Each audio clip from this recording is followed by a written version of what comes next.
Her passion to see agribusiness and agriculture develop, especially having a lot more young people in this industry, is what has made her to stay in Ghana, establish an agribusiness agency that is driving positive change here in Ghana. I'm referring to a woman with many hats. Many refer to her as Tinimba. I call her Semanke. Some call her Anand. But she'll tell us who she really is. She is the executive director, the founder, the CEO of MBC Africa. We have MBC Ghana. We might just have MBC Global very soon. My name is Enyinam, and this is the Ghanaian Farmer. This conversation is a very important conversation, not just for Ghanaian youth, but for the African youth who is watching us out there. And you're thinking about, what can I do in this space, agriculture or agribusiness? Well, her agency is driving a change. It's a movement, and you want to be part of this conversation. Of course, we'll be touching on Agri Fest that is happening in 2025. I'm going for a quick breather. When I come back, I would ask her more about how she landed, a Malian, how she landed in Ghana. Is it by road or by air? I'll be right back to talk about that. Stay tuned. Thanks for staying. If you just tune in, you're watching the Ghanaian Farmer on Joy Prime Television. My name is Enyunam. And if you just tune in, please get interactive. Let's hear from you. Is it a question or a contribution? But the interview today is a very, very, motivational one, very impactful one. And Anna will be the one to tell me more about her. Thank you very much, Anna. This interview has been long overdue. So we've been talking about this for I know, right? long. How have you been doing? I've been doing great. Life is great. Awesome. Happy to be here with you. Happy to have you on board. So the name, Anand, your name, eh? You tell me, what's the name? What's the name? My name full is Tenemba Okay. Anna Samaki. And every single one has a meaning. Okay. So the Anna one, I mean, most who are Christians know Anna. Yes. However you write it. But Tenemba is pure Bambara name. So I'm a Bambara person. Okay. And Samaki is a pure Bambara name. And Samaki, by the way, means elephant. Okay. Then I really have an elephant. Indeed, Yes. that says why you are into everything.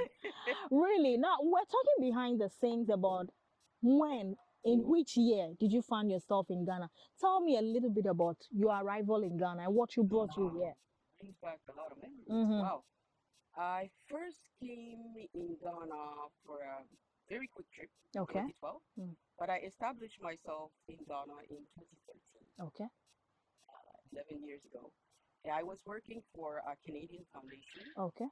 I was managing their Western Central Africa programs because it was a mining company, so the foundation was linked to a mining company. So wherever they have a mine, the foundation invests there. And I was covering West Africa and Central Africa. I started by going to Cote d'Ivoire first, but at reflection, foundations told me, no, you have to move to Ghana. Okay. It will be easier for us to manage our programs from there. So I'm in Ghana since 2013. Right. Okay. Right. Now you are a Ghanaian. Yes. The Malian should understand now you are a Ghanaian. Well, I totally feel Ghanaian. Right. Okay, great. So if your company's direction or focus was in mining, how did you find yourself in agri? Well, the company was a mining company, but the foundation is not a mining company. Okay. The foundation was in charge of managing the CSR of the mining company. Exactly. But we did CSR a very innovative way. I have to say that the director of the foundation was very innovative. So we used foundation money to invest in areas that we think could provide and bring sustainable business models. Okay. So we invested in businesses directly. We invested in programs like the MBC that also support SMEs, but we even invested directly in SME funds. Okay. So we were very early on, very innovative in using CSR money. Okay. I think it was a very good adventure for me. Right. So how long did your working with this Canadian company lasted for? So I worked for them from 2012 to 2018. I left in 2018 Okay. in February to Right. take over completely Okay. management of MBC. Okay. So how then did MBC came into being? So MBC itself was a program. It means Mobile Business Clinic. It's Great. an acceleration model. Okay. Basically, we develop accelerator programs in the region in such ways that everything that concerns that program must come from the region. It Okay. includes the facilitators, the coaches, Mhm. the mentors. Everything must be localized. So that's the mobile part. So the mobile business clinic is really just an accelerator program that is very hands-on, meaning we implemented in each businesses what we call embedded managers. That's a model we developed there. Coaching, mentoring was really the backbone of the business clinic, and it still is. Okay. The backbone of our business clinic. Okay. And it became MBC Africa when the program stopped, because the program was funded by the foundation, Okay. but also the Canadian GAC. At the time it was active. Okay. Now it's GAC. Yeah. So it was funded, but it was a 5 years program. So it ended in 2018. Okay. So instead of letting go, we had started the sustainability strategy since 2016. Because we know in 3 years it will be ending. Exactly. Yes. So we started building our business model. So now we're functioning as a social enterprise. Okay. So MBC has now become MBC Africa, Right. limited by guarantee LLG, because Okay. we are a social enterprise. Right. But a lot of things came out of MBC. Exactly. And that is where I'm coming to. There are a lot of things that you mentioned. Yes. Tell me some of the areas that MBC is operating as we speak. So to say that, I must make you understand how MBC is really what we call a collaborative platform. Because we realize from our research and our own experience that there are specific areas that are challenging for agribusiness, and that we need to concentrate on all the areas. You can't just say, I'm going to train them and let go. You can train them, give them financial resources, give them technology. What we said, okay, we can't do everything. Yeah. Let's identify the 3 or 4 things that we are good in, or we can bring collaboration in to solve. So we retain business development. Okay. That is key. How to build teams, how to build strategies, and how to build plans. That is fundamental. Okay. And the second one was markets. Most of our agribusiness still have struggle to identify properly their market, the market segment, So access to market intelligence is the second pillar. The third pillar is how can we use effectively innovation in technology? Okay.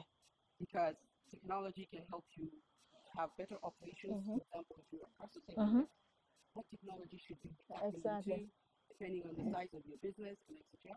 And the last piece is finance. Okay. And the finance, we understood that the problem is not the access, the availability of the money. The money is out there. Is the type of money that our business needed that was scarce. So how do we build the value chain of financing in such ways that our businesses that are very early or very small, have access to financing so they can grow and become some of these multinationals we see today. Great. Right? So MBC is an ecosystem. Okay. Collaborative platform. Right. So we now we have the clinic, as you say, the business clinic. Yeah. But we also have accelerator programs. Okay. We started incubator programs. And soon we will be going into innovation. Because one of my passion is food innovation. And whenever I go around Ghana, I taste nice food. Okay.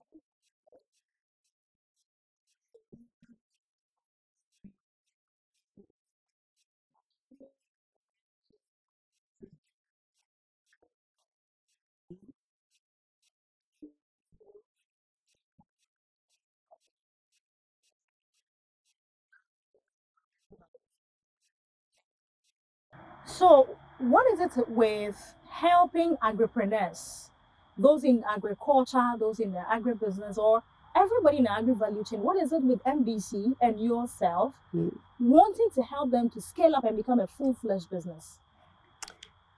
You know, we've been talking, and we are still talking about how do we occupy. In West Africa, for example, you will have more than 125 young people that need jobs in, I think, by 2030 or 2040. How do we create those jobs? So we have to find a strategy. What are the industries that create jobs? But if you look at agribusiness, I don't say agriculture, because when you say agribusiness, it goes beyond agriculture, which is the production. Okay. If you invest in agribusiness and you have a value chain approach in the investment in agribusiness, effectively, you create more SMEs. So you create more jobs because SMEs create jobs, right? And because we're looking at technology innovation, you'll probably be building quality jobs. So our attachment to agribusiness comes from there. And the second reason is that we have to feed ourselves. Like right now, we're spending between 42 billion, 45 billion in just importing foods into Africa. Imagine those 42 billion, we use them to invest in agribusiness and allied sectors to make it performant. Can you imagine what that would be? We will feed ourselves, but we'll probably feed a good portion of the world. So that's the reason we're, we're really invested in this. So ever since you fully take over MBC and develop these models and working with the young people in this space, what would be your account from where you saw or where you started from and how far you've come? What would be your account? I would say that since the first time let's say I arrived in Ghana, and now there's been a big change. There's been a big shift. It's not a wave yet, but I can see it. Young people are paying more attention to the sector.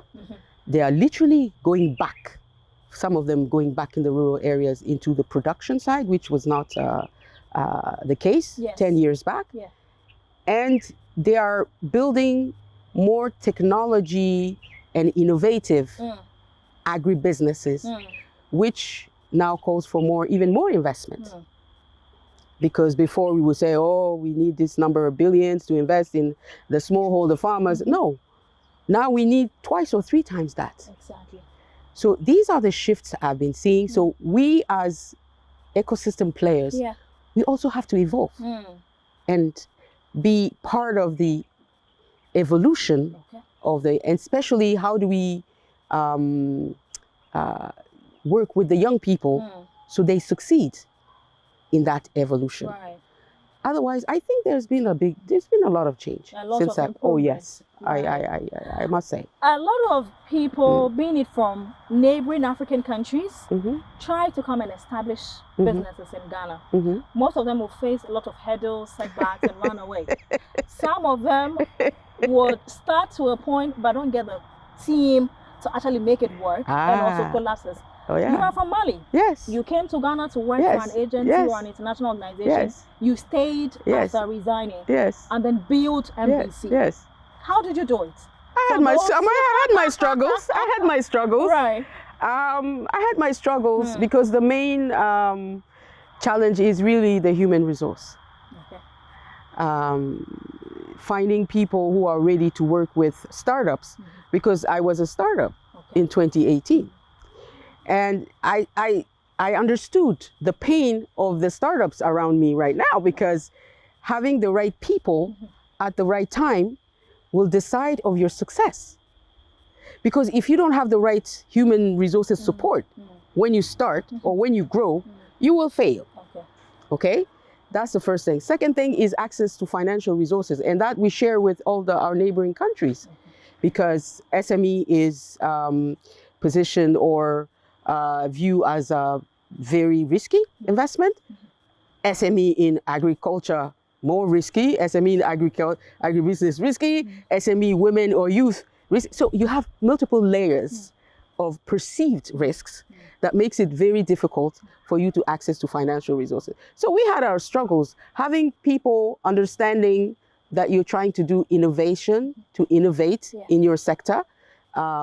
It's not easy to find people but hey, we had some support from big organization. I'm not sure I should be saying the names, but we had at least 3 or 4 organizations that really supported us. And even in the innovation, some of the businesses that we've built now out of MBC Innovation were supported by those organizations. Okay. So what I will tell young people, keep searching. Okay. And if you can't find, talk to people like us. We can always guide you towards the right people. Yes. Okay.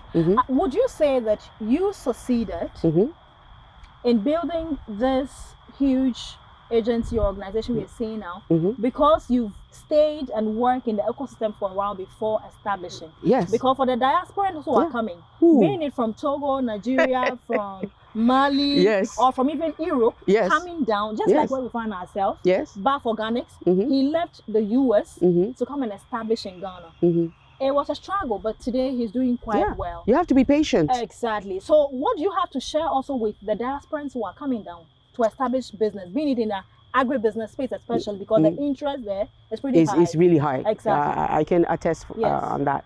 So what I always tell them, and I said this to my own brother that is preparing himself to relocate, right? You have to take 2-3 years to prepare this. You can't just wake up one day and say, I'm going back. That's not how it happens. Okay. You prepare yourself, you identify the sector. Yes. If it's agribusiness, you contact people in the ecosystem that can help you build the business model that suits you to enter the agribusiness. So it makes it easier when you effectively relocate 100%, you're more at ease. Okay. So keyword, preparation, design of proper business model, having the right support where you're going. Okay, now, so that's an insightful conversation with Miyako Hetinimba. Okay, an insightful conversation. It's not easy to relocate from your country, stay in another country, and then build it. I'm sure the Malians will be accusing her. I hope she's doing something. I hope she's doing something. But there's an interesting program that is happening in a few months' time. We're in November, so it means pretty much 2 months. We should be kick-starting the Agri Fest 2025, and she'll tell me more about it because she mentioned something on marketing and financing. If you sell, you have money. If you create visibility for the brand, people will know you and buy from you. What led to the Agri Fest, the launching or the initiative for Agri Fest? Well, as usual, it always it started from the needs of our own program participants. We were building a lot of agribusinesses. Right. But they were not getting the attention needed. Okay. And they still needed to be discussing with other actors in the ecosystem. That's how we built the Agribusiness Festival. Okay. So how can we get all the actors in the agribusiness so they have a meaningful conversation on one theme every year? Okay. So 2025, we will effectively talk about the importance of human resources. But I said before, we have to crack. That one. How do we effectively build a pool of human resources with the skill set that we need to grow the agribusiness sector in Ghana? So that will be the conversation. So that's one of the main reasons. So we take the opportunity for those who are in processing or making products to expose their products. Okay. We bring in investors because we have effectively a deal room for those of our business participants that graduated from our different programs that are investment ready. We're effectively putting them in front of real investors so they can raise money. Right. So you have banks, you have impact investors, you have angel investors that will be there, that will listen to you. Because each of these investors have their specific role to play in your agribusiness, depending on which stage you are and depending on where you want to go. In any case, the conversation with the banks will be easier for you if you know what the banks want or what the banks can do for you. because the conversation is there. It's not what they want to do or not, it's what they can do for you as an agribusiness. So we really want to do this regularly. So we talk regularly. And on sometimes very informal, and we say these truths to each other. I can't find money. Are you prepared to receive money? Oh, you're not. Because you don't have this, and that. Have you taken a step to build your capacity, to build your management skills and everything, so somebody will trust you enough with their monies? So these are the conversations. It's hard, but we must have them. And I believe that in 5 years' time, you will have some of these businesses that raise money during Agri Fest will be on the high rise. And they will come and share their experience with their younger ones. That's why we want that network. We want that network to continue. You learn, you master, you improve, and you come back, you give. That's the idea of Agri Fest. So last year, Agri Fest was in Tamale. I was there myself. I was the MC.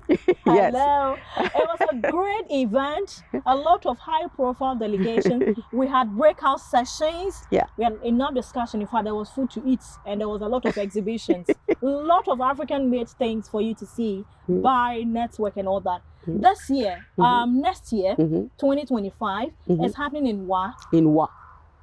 Why Wa? And what are some of the things you should be looking forward to? AgriFest 2025. The rule number one for AgriFest, I believe when we go back to the conversation 2-3 years ago, is that we should avoid doing some Accra stuff. Because the bulk of agriculture and agribusiness does not happen in Accra. Not at all, in the rural areas. And one reason also is, how do you make it attractive to the young people to stay where they are, is to bring it there. We're telling them, don't come to Accra. But we're building things in such ways that everybody wants to come to Accra.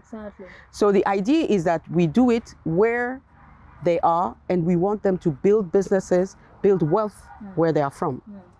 And why? Because if you take one of the programs we're participating right now, Upper West is one of our major source of smallholder farmers.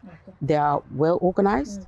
We came across farmer-based organizations that are really, really, I think, ready to even go to the next level in terms of growth.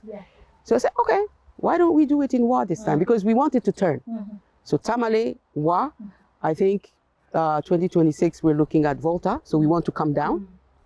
We don't want to just stay up there. I was about coming there. I will protest. No. We come down because then the competition will be between Eastern region and the Volta region. But just so everybody knows, we're going to do all the regions where there's some significant agriculture. Even Greater Accra. It may not be Accra city, but in Greater Accra, I'm sure we can find areas where there is some agriculture and we can go.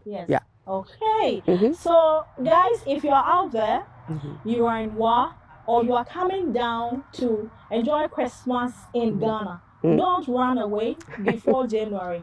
When exactly in January? So it's the 30th to the 31st of January. All right, so that's it. 30th to 31st January. We are all driving from Accra. We are flying from Accra straight to Wa. Let's go and spend quality time with each other. Let's have a conversation. Let's network. Let's get money from the financiers. And of course, let's scale up the business. And then we have something to share with those who are hoping to go into that space. But Tinimba, what is the future looking like for MBC, for agribusiness development in Ghana? And of course, is MBC's door open to other international organizations that want to come down and also go into the area or the space you are working right now? So I think the future looks bright for agribusiness. I know they're not concentrating most of the financial resources we need right now, but people have started to realize, including development partners, all those development finance organizations, they've started to put a lot more resources and time into supporting people like MBC and agribusiness sector. So I think there's a bright future. And of course, being a collaborative organization, that's our DNA. So we thrive in collaboration. So we look for collaborations because we believe that we don't own the truth. We don't know everything. Some organizations might have great ideas, but they might need our know-how to make it happen. Exactly. But sometimes we also do a lot of innovation. So we need organizations that believe in that kind of innovation to come on board and support. So the door is really open. Collaboration is, and it's not a joke. You ask anybody in the ecosystem, collaboration is really our DNA. Yes. How is the support for people like you, your company, working to improve the status of agribusiness and agriculture in the industry? How are you getting support from government, like Ministry of Food and Agriculture, other relevant stakeholders? How are they helping you? Are they even seeing the impact you're making, and how are they helping you? Well, we work with MOFA, especially at regional levels. Okay. When we need them. I know that when we were designing and building our private extension model, it's MOFA. Okay. They built the training modules. They did the first trainings of trainers. So when you reach out to them, they're always there. Okay. And we also reach out to them on how to build demonstration for some of the seeds that we wanted to test. So they were very supportive. So I think that there's a misunderstanding. You have to reach out to them because they are doing so many things. I'm not sure that MOFA knows what everything going on, but each agric person in the district knows what's happening in his district.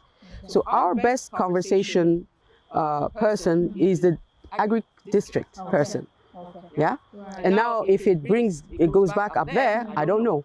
That is something else. But we've received support, especially in the technical things, because we're not technical per se. We're not agronomists and things like that. So you need MOFA and MOFA technical assistance for that. Otherwise, you can't do it. So we mentioned that MBC Africa, MBC Ghana. So beyond Ghana, where else? Hey. For those who might be watching this video and like, you are from Mali, Yes. and we are not really in Mali. Those who are calling you out, those who are in Ghana, Burkina Faso. How beyond Ghana? Where else? The program MBC itself, when we started, we tested it, the models in Ghana, but we also tested it in Cote d'Ivoire in a francophone setting because of the language. So how do we build the modules and stuff?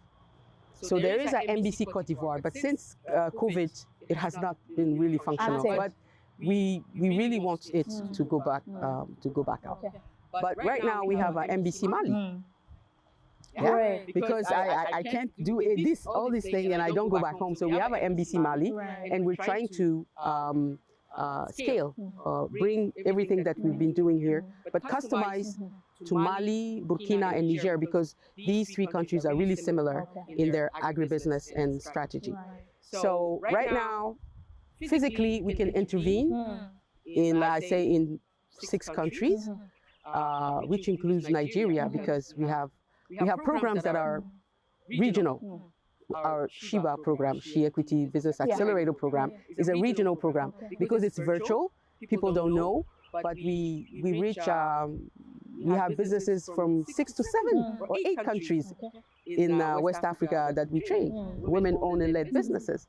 So if you're really interested by MBC, just reach out to us. Based on your business or your needs, we will develop something. And I also say that sometimes you need something that is customized. Yeah, because you might have some specific needs. We need to customize. So we don't do only programs. So we have a department, a business development unit, that can assist you as and customize an intervention. Yeah, to your needs. All right. So that's it. She is Tinimba Annen Semanke. She loves the Tanamba. I love her so much. She is the brain behind this big, phenomenal, impactful, organization we are calling MBC Africa, MBC Ghana. We have MBC Mali, Cote d'Ivoire. Watch out for us. We'll be launching there very soon, big time. And many other countries. Burkina, just hold it. We'll be coming there very soon. I'm going for a quick breather. When I come back, we'll wrap it up all. And then I'm sure that moving forward, if we mention or you heard the word MBC, you know we are talking about. I'll be right back after this. Stay tuned.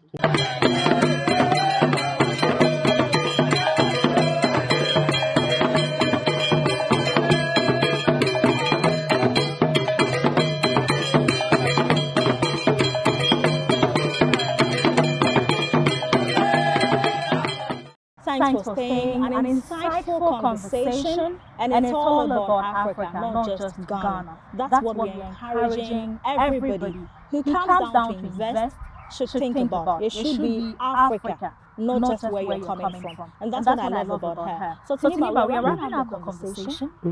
My last question to you would be, do the Ghanaian youth or the African youth have a chance to thrive and succeed in their own country? How do we go about that? I believe so. I said yes, firmly yes. How we go about it is how we build our country and regional strategies in creating these ecosystems they need to thrive. They need multiple things, so let's make sure we do that. When people talk about innovation, most of the time they are thinking about ICT, but in agriculture, you have innovation. How do we make these new seeds? How do we test them? You have plenty of innovation possible. In ag tech, you have plenty of innovation possible. So how do we create that environment for them to thrive? And that takes work from both government side and our side as private sector. So government has its own role to play, enabling environment, the taxes, policies and whatever. But us as private sector, how those who have succeeded reinvest to the young people coming. That's angel investing. That's my next passion. I see. So when you were in here, I saw you looking around. You mentioned what are some of the vegetables? Celery. I'm trying to grow celery and persil. These small things in my personal garden, because sometimes I don't find it to buy. So I found some celery, but I couldn't find any parcel. So before I go, I'm going to do my own shopping. Please do. But for the many years in Ghana, yes. Which one is your favorite food? Which food is your favorite food? From the north, because it's really near to mine. Okay. It's all those pasta. How do they call it? Tozafi. Okay. I love Tozafi. I saw you enjoying and Guinea fowl, yes.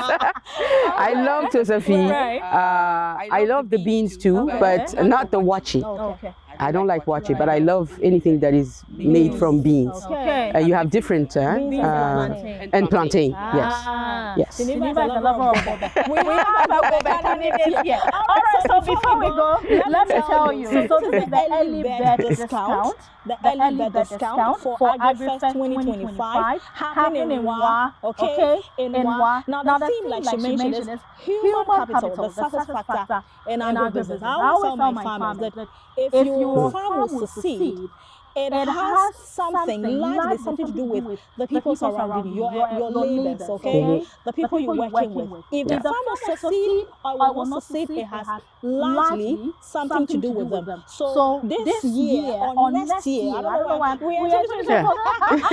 year, 2025, between 30th to 31st January, if you're looking for me in Accra, you'll find me because I'm going to be in Wa, and it's going to be a very interesting time. So this is early bird discount for those of you who are watching us. If you're an agribusiness person, you have a product you want to showcase, you're looking for a program that will give you the avenue to pitch your business and get some money, you're looking for networking, you're looking for a way to communicate and build a strong digital brand presence. I'll be handling that. Don't forget to register and join us. You can call 020 141 1489. I take it again. 020 141 1489. Call us and register your business. Don't miss out on Agri Fest 2025. It's going to be very, very exciting, and of course, a lot of interesting things will be happening in WA. So come with us. Go on social media, The Ghanaian Farmer. I keep posting it on LinkedIn, on Twitter, on Facebook, Instagram, everywhere. You see the post over there. Just reach out to the numbers, and it'll give you an amazing package. I can't wait to see you. 2025. Thank you very much for your time. Thank you for having me. It was really fun. Yes. So that's it. We'll see you on the flip side. Bye-bye.